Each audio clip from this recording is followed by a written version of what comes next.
I'm Logan Crawford, and right now on the Spotlight Network, we're diving into a wonderful book, the first in a series. It is called Gods Among Us, Alienthology, and it's written by a terrific author. His name is Rafael Madureira.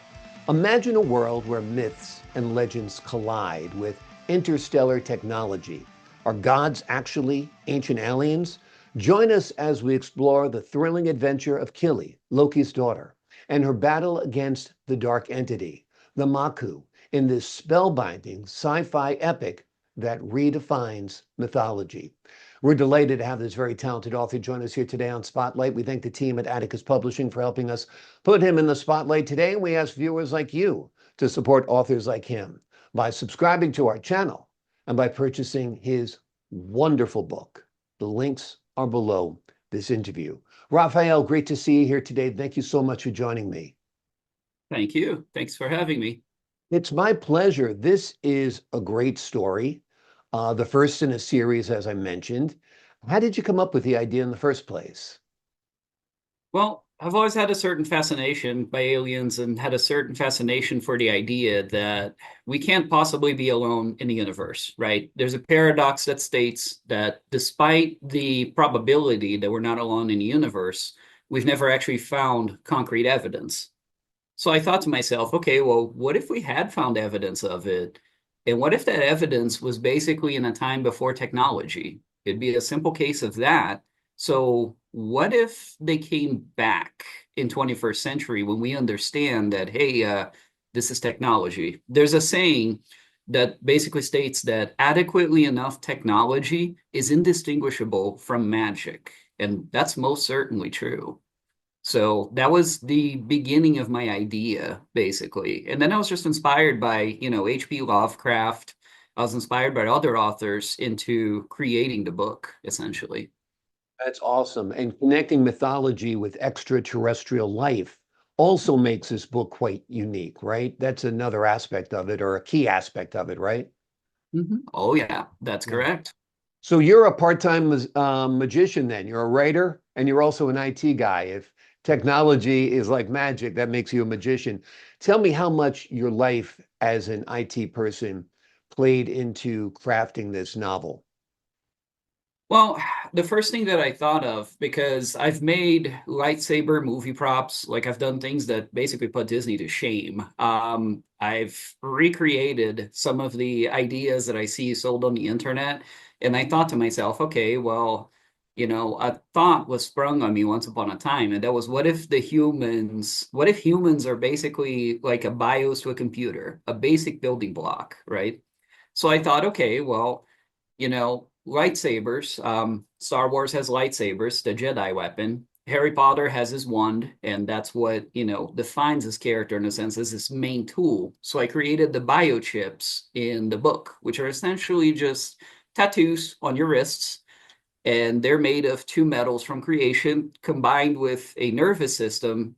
They can create whatever your mind has the capability of creating. Now, that's limited essentially because you have to create every component in your mind to materialize it.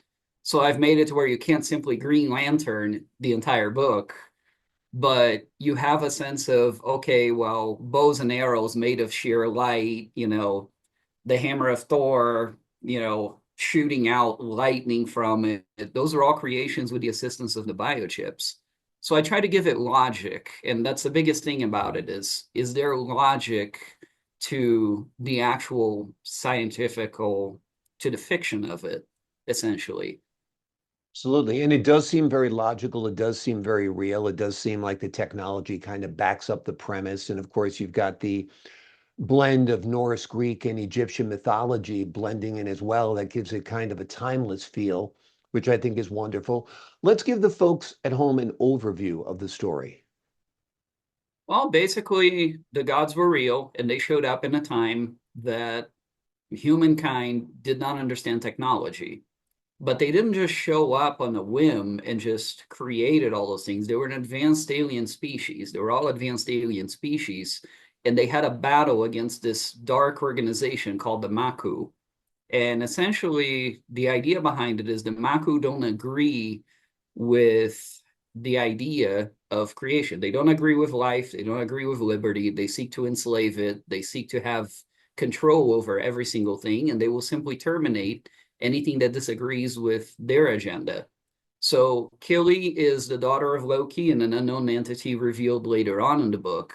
And her job is to go into planet Earth years, like decades and eons after mankind has had a visit from these, Norse gods as they perceive them.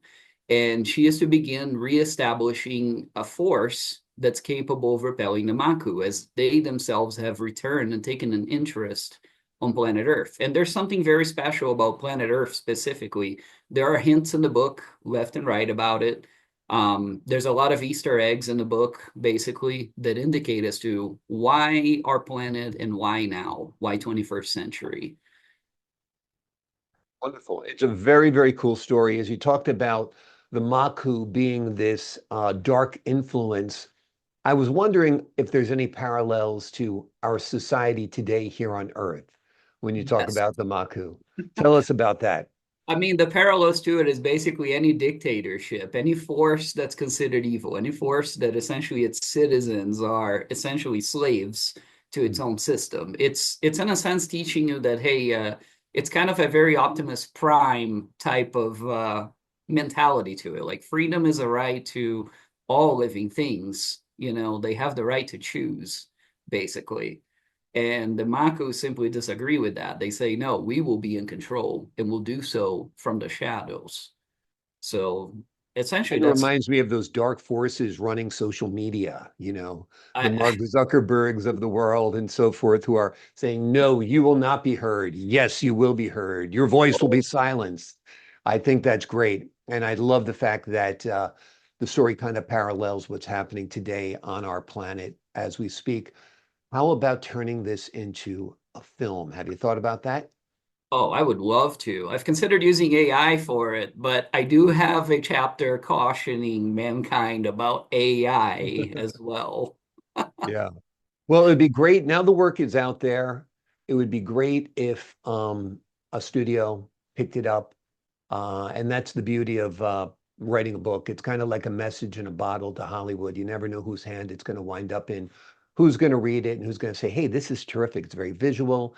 It's very contemporary story. It's a unique story. It's got great characters. It's got great locations. This would be a great film.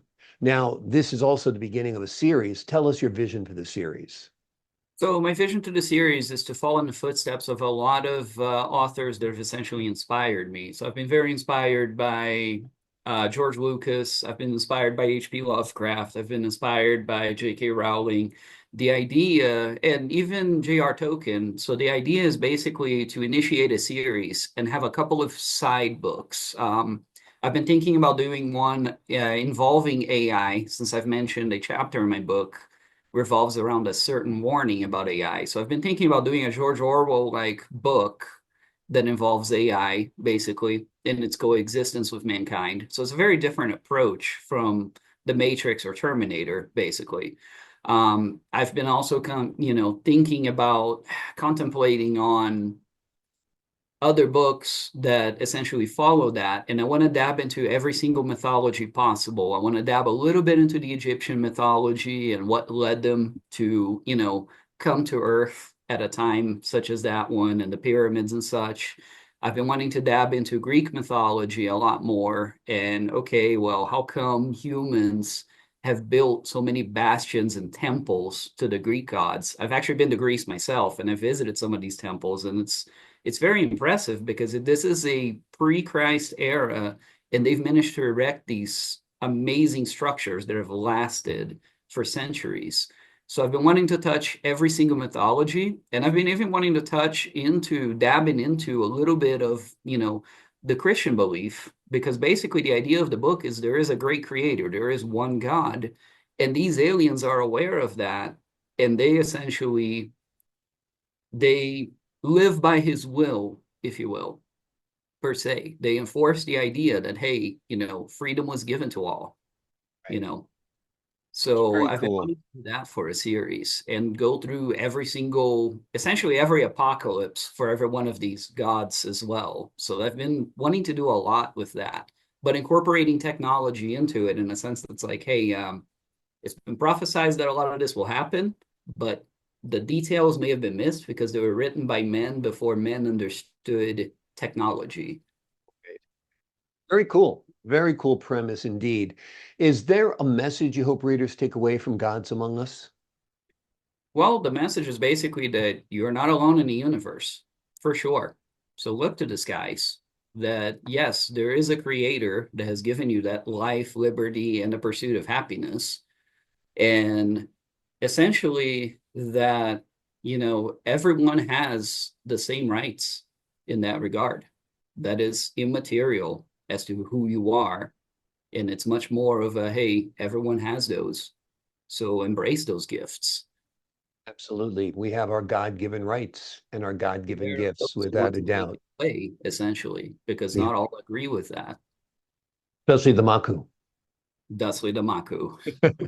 And we know who they are here on Earth. The name of the book we've been talking about today is Gods Among Us, Alienthology. Imagine a world where myths and legends collide with interstellar technology. Are gods actually ancient aliens? Join us as we explore the thrilling adventure of Kili, Loki's daughter, and her battle against a dark entity, the Maku. This book is a spellbinding sci-fi epic that redefines mythology. This is a book you're going to want to order, and you're going to be looking forward to future installments for sure. The links are below this interview. Rafael, thank you so much for joining me here today on Spotlight. Thank you. I appreciate your time, sir. To the folks at home, I'm Logan Crawford, thanking you for your time this time until next time on Spotlight. Let me see if I can do the old, I don't know if I can do it anymore. There we go. A Spock. little, there we go. We got it done.